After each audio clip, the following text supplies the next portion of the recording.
Murray II. There is a fascinating ruin slowly disintegrating in the African sun that lies brooding over its history roughly in the middle of our metropolitan area. Tall chimneys of well-cut stone stand silent sentinel over long rows of crumbling walls.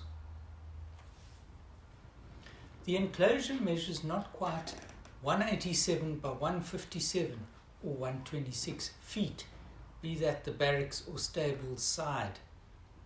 As impressively large as it may be, this edifice was built in 1848 to accommodate but half the number of men, as that originally intended by Sir Harry Smith when he issued his instructions to the officer commanding the Royal Engineers at the Cape Frontier, Captain Walpole. It was to be a post of communication on the strategic wagon route between Fort Glamorgan and Fort Hill at the mouth of the Buffalo and King Williamstown. In describing his plans for these works, Walpole wrote, "The mode contemplated in the construction of the various buildings is to run up the walls of rubble stonework set in clay, to form the roofs of poles, and to cover them with thatch. When we push through the overgrowth of acacia and other bush to climb over foundations and enter some gaunt quarters, or to peer through a loophole, there is much evidence of a far superior masonry than Walpole described. One gains the impression of a vast outlay of effort and expense, now utterly neglected. One wonders, to what purpose? And what more could be made of it all today?" The heyday of Fort Murray lasted some 18 years during the lifespan of the British imperial entity of British Kaffraria from 1848 to 1866. Thereafter, it has been downhill almost all the way. To make any sense of it at all, one needs to come to grips with this context, British Kaffraria. The Cape Frontier Zone with Xhosa land is a vast area. Battlefields of conflict lasting a century are widely scattered. It is a complex story, cluttered with multiple characters representing ever-changing British governments, facing successive dynasties of Xhosa tribes.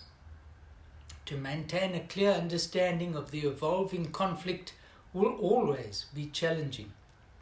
Suffice it to say, the story of Fort Murray in British Kaffraria is but a small chapter in this story. The first Fort Murray of 1835 was situated at the foot of Mount Coke near the Wesleyan Mission Station, founded in 1825. Mount Coke Mission was burnt to the ground in 1835 and again in 1846. The missionaries had moved to the site where the second Fort Murray is now situated, some 5 miles distant, but returned to Mount Coke on the instructions of the Reverend William Shaw. In September 1836, the first fort was vacated and fell into disrepair. Governor Sir Benjamin Durban named the fort on the 18th of August 1835 after the Master General of Ordnance at the time. Colonel George Murray was a Scotsman who had commanded the 72nd Regiment from 1817 to 1823. Thereafter he took command of the 42nd Regiment. He ended his career as the Right Honourable Sir George Murray, Knight Grand Cross of the Bath, GCB, Governor of Canada and Secretary of State for the colony. He was never in South Africa. In 1835, Fort Murray was occupied by the 72nd Regiment under Colonel Peddy. And to round things off, Durban's aide-de-camp in 1835 was Captain Alexander of the 42nd Regiment. Durban's accession of the province of Queen Adelaide to the British Empire was abandoned in 1836. At Westminster, the political tide had turned and the government disapproved of the governor's measures. The death of King Hensor, killed on the Ngabaga River, had greatly influenced public opinion in Britain against the Cape colonists. However, since then, the Cape frontier problem had not been solved by the treaty system advocated by Sir Andre Stockenstrom. Continuing colonial encroachment into Xhosa sovereign territory and a continuous sense of Xhosa entitlement to colonial cattle inevitably led to the outbreak of the Seventh Frontier War of 1846-47. The tide turned once more at Westminster. Now, the solution to the frontier problem was conceded to be a return to that policy advocated by Durban. On 23rd of December 1847, the earlier commandant of the province of Queen Adelaide, Colonel Harry Smith, was back in his old headquarters at King Williamstown, now as Major General Sir H.G.W. Smith, GCB, Cape Governor and High Commissioner. In a dramatic ceremony, he humiliated and patronized the assembled chiefs and announced the establishment of British Kaffraria. The colonists were in raptures. The Xhosa chiefs were chilled to the bone. British Kaffraria was an imperial entity nominally independent of the Cape Colony. It was held under military rule and command of the High Commissioner. It was established by Smith's proclamation. The High Commission provided these additional constitutional extraterritorial powers in letters patent signed by Queen Victoria. In time, Smith was replaced by Cathcart in 1852, Grey in 1854, and Wodehouse in 1860. Throughout its lifespan, John McLean held high office in British Kaffraria. His direct influence on the lives and destiny of the Xhosa was arguably greater than that of anyone outside the governorship. Throughout his tenure, he was resident at Fort Murray. Smith's British Kaffraria was administered by Chief Commissioner Colonel George McKinnon, with two assistant commissioners, Charles Brownlee at Burns Hill, Fort Cox, with the Nuka section of the Xhosa under Sandile, and Captain John McLean at Fort Murray, with the Ndlambe and Gunukwebe sections of Xhosa under Mhala and Pato. Smith's posts and forts were much more than centres of occupation. They were planned and sited with a view to the civil administration of the tribes. Commissioners were stationed nearby. The clear implication was that unless the civil authorities were obeyed, the military would descend upon the tribes. Smith also intended the forts to be islands of civilization, to disseminate positive influences of acculturation. Only English huts, not traditional huts, were allowed near the posts. Within the large rayons surveyed around the posts, the troops were encouraged to garden, thereby teaching new habits. McLean joined his father's regiment, the Inniskillings, at the age of 15. Serving as captain, he arrived at the Cape with them in 1835. In 1836 he took command of Fort Cox as Major John McLean of the 72nd Regiment. A Highland Scot with a strong temper, he was described by Colonel Hare as an irritable and sensitive man, hot-headed. The missionaries at Burns Hill found him free from those illiberal views which several entertain. In November 1845, he was seconded by Governor Maitland to succeed Theophilus Shepstone as the diplomatic agent with the Mfengu at Fort Peddy. At Fort Murray, from 1848, McLean applied himself rigidly to the military security of British Kaffraria. He was a man of strong, humane inclinations. He made it his business to understand the Xhosa, their character and thinking. He never lost sight, however, of his essential task as servant of Pax Britannica. Once he had decided the Xhosa were fiercely resistant to being broken down, his response to them became coldly detached and unsentimental. He maintained a network of informers and spies. Probably the most important of these was the chief Toise, Mhala's cousin. Smith's instructions called for quarters in the form of huts for one non-commissioned officer and 10 men of the Cape Mounted Riflemen, or CMR, the cavalry, and 100 infantry, the Redcoats, as well as a commissariat store and stables.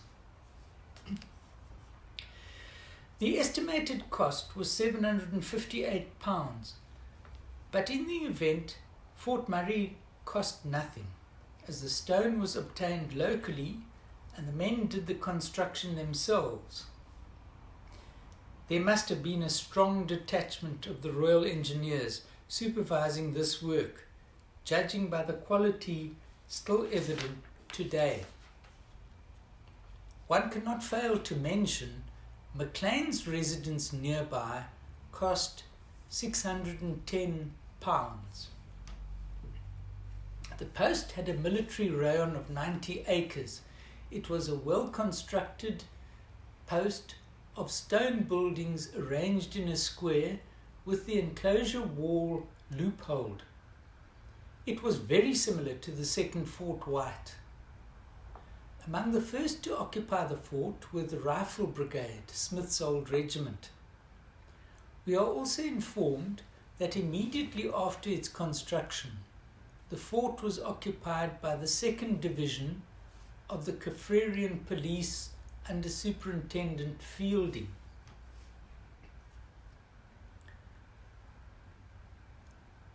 In January 1847, Governor Maitland considered the Seventh War had run its course. To replace the many troops withdrawn from the frontier, he suggested enrolling 100 deemed trustworthy Xhosa as a permanent police force. Sir Henry Pottinger replaced Maitland at this juncture as governor, with, for the first time, the additional powers of a High Commissioner. The powers of a governor conferred legitimate authority for all actions within the colony, while the powers of a High Commissioner authorized actions outside the borders of the colony. This authority was derived from letters patent signed in each instance by the sovereign, Queen Victoria. These powers legitimized, for example, the actions of and the establishment of an extra-colonial police force, the Kaffrarian Police, whose jurisdiction was only valid in Kaffraria. Pottinger instructed a Lieutenant Davies of the 90th Regiment to commence the experiment by enlisting, arming and equipping 50 Xhosa to be based at Alice. Despite fears the Xhosa chiefs would plant moles within this force, these first recruits proved so satisfactory, Pottinger increased their number to 200.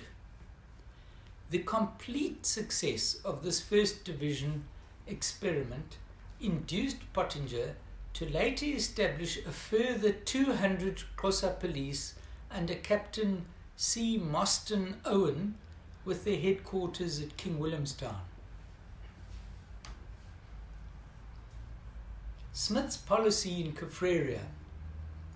Smith was fiercely determined to remove the power of the chiefs, to abolish lobola, to punish smelling out practices and their other heathenish ways. His commissioners were to undermine the chiefs in every possible way. The Eighth Frontier War broke out in December 1850 after the Xhosa chiefs had endured 3 years of Smith's British yoke. The main grievances were their huge territorial losses and the curbs on the powers of their chiefs. The high-handed deposition of their king Sandile had been the final straw. The 3 years of nominal peace under Smith's system merely masked the incredible strain on traditional Xhosa society. Careful plans were being laid to overthrow the invaders and to be rid of them once and for all. Central to their strategy, the Xhosa planned to attack and overwhelm Forts Hare and White, severing the British Kaffrarian link with the colonial posts at Grahamstown and Fort Beaufort. The Khoikhoi cavalry of the CMR and the Kaffrarian police would rebel and desert. The bastion of loyal servicemen in the Kaffraria settlement relied on so heavily as levies would also rebel and attack Fort Beaufort. This would open up the Krumi Range in the Waterkloof as a second natural fortress far more formidable than the Amatolas. When the attacks by Sandile on Forts White and Hare failed, the Xhosa stratagem failed, and essentially their war was lost. Significantly, Chief Pato of the Kunukwebe vowed to ensure the safety of the buffalo lion, essential for supplies and troop movements within Kaffraria. He afforded loyal protection throughout the war, despite having been a bitter ender in the previous war. He had been embittered against his fellow chiefs, whom, he claimed, had deprived him of more of his cattle than had the British in the Seventh War. Maclean undoubtedly played a great role in maintaining Pato's loyalty. The first intimations of trouble had arisen in August 1850, when Maclean had received reports of rising excitement among the Xhosa due to the appearance of the prophet Mlanjeni. Maclean's police were unable to arrest the frail prophet, and his utterances soon had servants streaming east out of the colony and farmers retreating west deeper within it.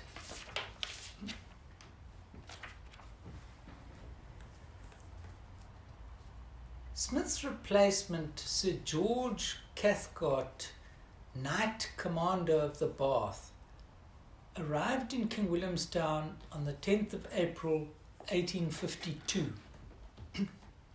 The change of governors probably prolonged the war, which continued for another year. Cathcart created a white police force in 1852, the Rural Police, for patrolling the frontier areas outside of British Kaffraria. They were known as This subsequently developed into the Frontier Armed and Mounted Police, known as Curry's Police. These police assisted in implementing Cathcart's military control and together with the Kaffrarian police maintained law and order. The special magistrates lost some of their authority and adopted a limited quasi-diplomatic role.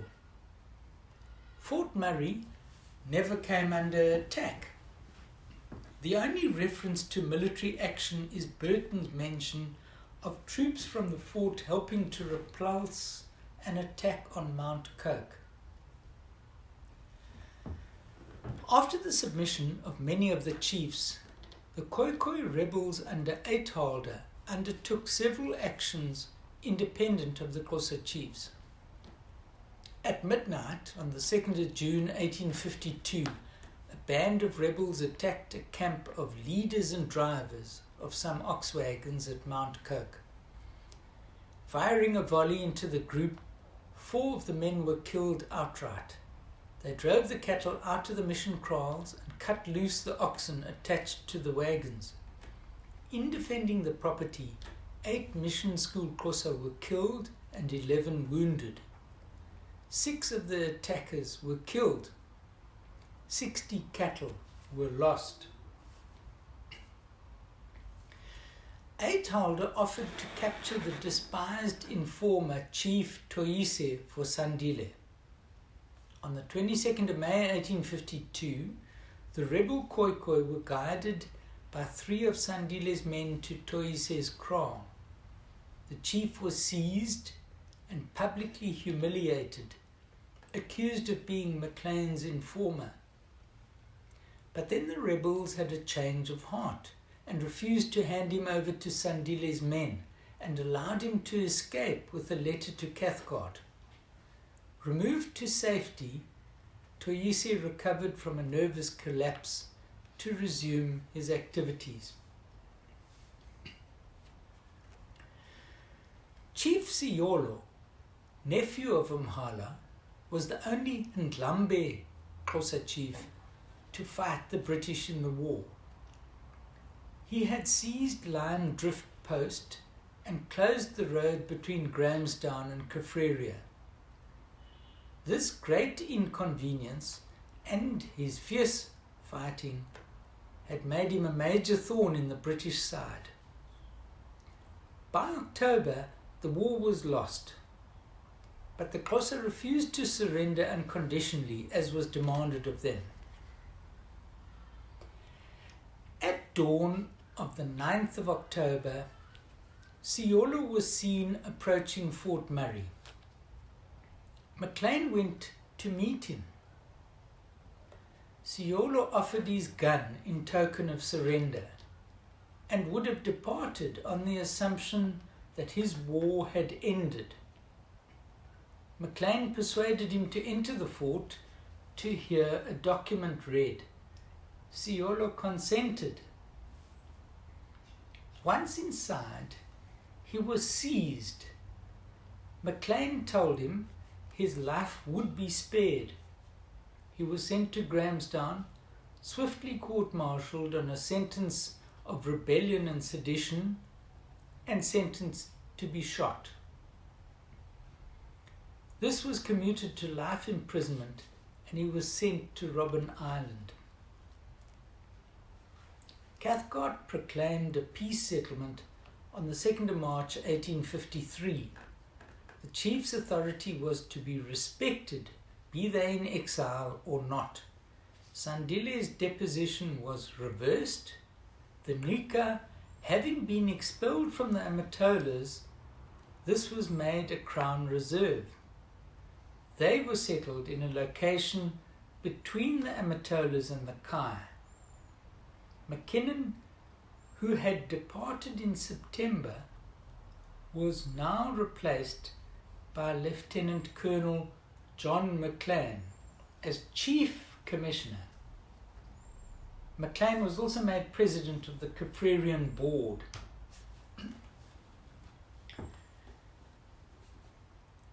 Maclean now entered an office where his influence upon relations between the Cape Colony and the Xhosa was to be great. Always the pragmatic imperial servant, He preferred a more subtle approach to that of Smith's blunder and histrionics. When he quietly planned for white settlement in the Amatolas, Cathcart demanded that he distinctly understand the objects he had in mind in formulating his policy. The Amatolas were to be held in military occupation. The Xhosa were to be kept in subjection as British subjects under imperial rule by force of arms, as distinct from British colonial subjects, until it was safe to trust to a moral influence over them. They were to be governed by their chiefs according to their existing laws. British Kaffraria was to remain under martial law and was not open to white settlement. On Cathcart's departure in 1854, he referred to Maclean as a man of great energy and character who possessed great influence over the Xhosa. He proposed him to be made Lieutenant Governor of Kaffraria. This was deferred with the promulgation of the Crown Colony until 1860, when Maclean was made CB, Companion of the Bath. The Order of the Bath dates from 1399. George I, in 1724, instituted its present form in 3 classes: GCB, Knights Grand Cross of the Bath; KCB, Knights Commanders of the Bath; and CB, Companions of the Bath. Sir George Grey was determined to put a prompt end to barbarous customs. Jettisoning Cathcart's gradualism, British magistrates were appointed to the principal chiefs, who themselves became dependents of the colonial government by being paid annual salaries. This income was to replace the fines they collected through their traditional judicial system, which encouraged smelling out. Maclean immediately raised strong objections, but Grey overrode them. Both Brownlee and Maclean were surprised by how easily the chiefs accepted the new policies and imposition of magistrates. After all, the system was one of far tighter control than that of Smith in 1847. The revolution in the Xhosa attitude was a reflection of the poverty they now experienced in their severely diminished territories. There was also another unexpected misfortune. Their cattle had begun to die in thousands. The frontier Xhosa were in a state of spiritual, political, and economic crisis. Confined to inadequate, unfamiliar spaces, they were more demoralized than at any stage hitherto in their 50 years of confrontation with the British. The cattle-killing delusion. Around May 1856, the sayings of Mhlakaza's niece Nonghaus began to be heard throughout the land. By mid-year, the killing of cattle was widespread. The colonists met the reports with disbelief and incredulity. Maclean, from the outset, suspected it was a plot at combination against the colony. He drove his intelligence system to unravel the plot. When Maclean threatened to send a force to silence Mhlakaza in Sahili's country, Grey severely reprimanded him for overstepping his authority. The evil appeared to be reaching its climax with the approach of the full moon of 7th of August 1856.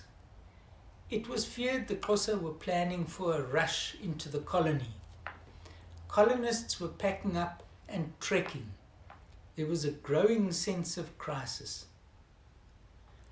When Brownlee proposed visiting Sahili in an attempt to stem the movement, after the Galeka king requested a visit, with Sandile even offering to accompany him, Maclean denied Brownlee permission. The Xhosa were divided between believers and unbelievers, and the resistant latter were blamed for the failure of the prophecies to materialize. The cattle of the unbelievers were seized and killed in front of them, their gardens trampled. When Brownlee proposed to Maclean and Grey the government should show support for the unbelievers, he got nowhere. Grey preferred not to interfere, as this might create an excuse for a war. The cattle killing is painfully recorded by Professor Perry's in The Dead Will Arise. Mostert in Frontiers supports the uncomfortable conclusion that the celebrated humanitarian conscience of Sir George Grey was not manifested when, in surveying the scene before him, he saw his grand design of native control and selective European settlement being effortlessly prepared for him by the Xhosa themselves. During this pitiful time, when the Xhosa population of British Kaffraria dropped from 105,000 in January to 37,500 in December 1857, Maclean showed no compassion or flexibility of his policy whatever. Despite Grey's commanding role in events, it was Maclean who denied the unbelievers military protection and temporary refuge, who defined destitution and largely determined the character and method of famine relief, who tolerated unorthodox recruitment of Xhosa labourers, and who led the way in going after the chiefs. Maqoma was sent to the island for 20 years after being arrested on a pass offence and sentenced for complicity in the murder of an informer, Fusani. Mhala was accused of creating the second prophetess Nonkosi at Mpongo and sent away for 5 years. Pato was arrested for horse stealing but acquitted. Maclean ordered an immediate retrial. The second verdict stood, and the man who had so diligently protected the Buffalo line in the 8th War was sent away to the island for 5 years. European settlement. The policy advocated in 1849 by Secretary of State for the Colonies Earl Grey was a break with the past, in that the rigid border frontier was for the first time to be blurred. He advocated Xhosa locations with sufficient intervals left between each of them for the spread of white settlements. Smith's military villages were west of Kaffraria in the newly annexed to the Cape Colony district of Victoria. Cathcart was even less disposed to allow white settlement. His establishment of Queenstown district opened up land for English and Dutch settlement, but this was north of British Kaffraria. It was Grey whose policy embraced that of his namesake, and he approached the idea with vigour. In March 1855, he proposed the settlement of military pensioners in British Kaffraria.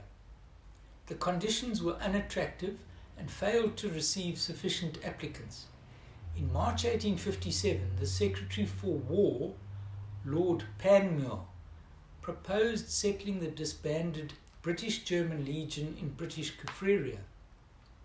The military population of British Kaffraria in May 1855 was 91 officers and 2,713 men, 893 in King Williamstown, 506 in Kaskamahoek, 357 in Fort Hare, 230 in Tamaga Post. There were smaller detachments at Fort Cox, Fort Murray, Dooney, Kabusi Neck, and various other places. In the same year, 1855, the civil population was a little over 1,000 souls, of which 424 were men. There were 626 at King Williamstown and no more than 24 at East London. These were missionaries and traders.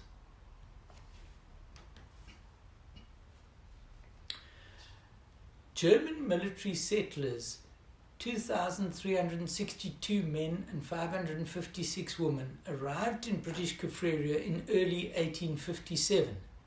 Between 1858 and 1862, a further 3,400 German farmer settlers arrived. Maclean supervised their settlement in Stutterheim, Frankfurt, Berlin, and other settlements. Their story is best told by Schnell in For Men Must Work. Early in 1858, Gray and Maclean decided to punish Sahili. Curry's Frontier Armed and Mounted Police drove the Galeka into Bomvana land across the Bashi. This sad chapter in the evolution of the frontier is covered in depth by Professor Perry's in The Dead Will Arise, Chapter 9. In 1858, Gray concentrated the Xhosa in villages in each location. Maclean dissuaded Gray from taxing sheep and cattle, leaving only taxes on huts and horses. By 1859, the village resettlement scheme had been accomplished. The first systematic study of Xhosa law was compiled in 1858. It was comprised of contributions from the Reverends Dugmore, Warner and Aleph, and Mr. Charles Brownlee. Promulgation of Letters Patent. The long-deferred promulgation of the Letters Patent occurred on the 26th of October 1860. The province of British Kaffraria was created a separate dependency of the Crown. Maclean appointed Lieutenant Governor, and the Kaffrarian Board became the Executive Council. Two magisterial districts of King Williamstown and East London came into being. Maclean found the new civil administration was not to his liking. He and his magistrates no longer enjoyed the liberty to decide which cases they could entertain or not. Governor Wodehouse vetoed Maclean's instructions which refused recognition of polygamy. Maclean's attempts to enlarge the powers of the special magistrates also came to nothing. Insufficient land had been set aside for the returning Xhosa some years after the cattle killing. In May 1864, frontier panic was caused by a false report by Curry's police which soured relations with Maclean. A regiment was diverted from its return to Britain, to Kaffraria. In December 1864, John Maclean was appointed Lieutenant Governor of Natal. In July 1865, he went on sick leave and never resumed this post. He died at Cove Rock on the 2nd of December 1874 and is buried in plot number 1 of the West Bank Cemetery. British Kaffraria was annexed to the Cape Colony in 1866, and in 1867 Fort Murray was listed as abandoned. The War Department had listed it as unoccupied between 1861 and 1865. The 32nd Regiment occupied the fort in 1871, just before the Cape accepted responsible government from Whitehall. During the 9th Frontier War of 1877-78, the Frontier Armed and Mounted Police, also known as Curry Police, used the fort as a training centre. This police involved in the 1880s to the Cape Police who occupied the post. Thereafter, Fort Murray has not succeeded in being of any practical use.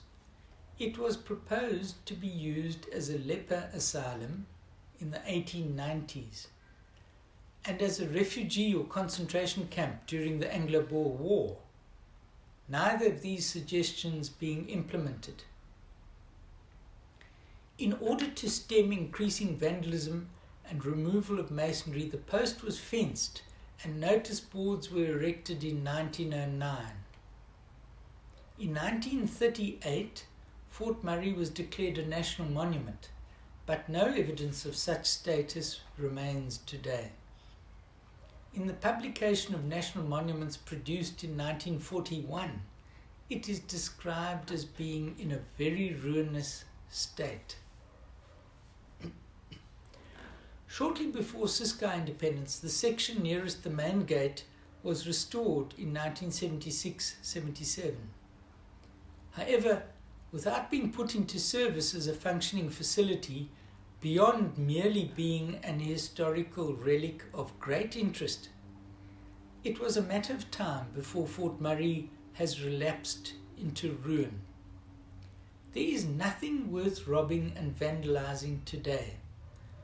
Further investment seems likely to be vandalized and pointless. The greatest threat tearing what remains apart are the roots of hundreds of trees. Is there the will to save Fort Murray effectively? Given the energy and expense required, this is probably pointless. Given the history of tragedy, subjection and oppression, who could expect much enthusiasm? The only hope for a viable enterprise to make more of this impressive ruin would be to exploit it as a significant part of the frontier struggle story. This then would need to be effectively linked to several similar relics littering the landscape of the old frontier. Successfully marketing this package would need the essential prerequisite of an interested, paying audience. The Zululand battlefields remain a perennial money spinner. That package differs in that the story is relatively compact and glamorous and readily appeals to tourists.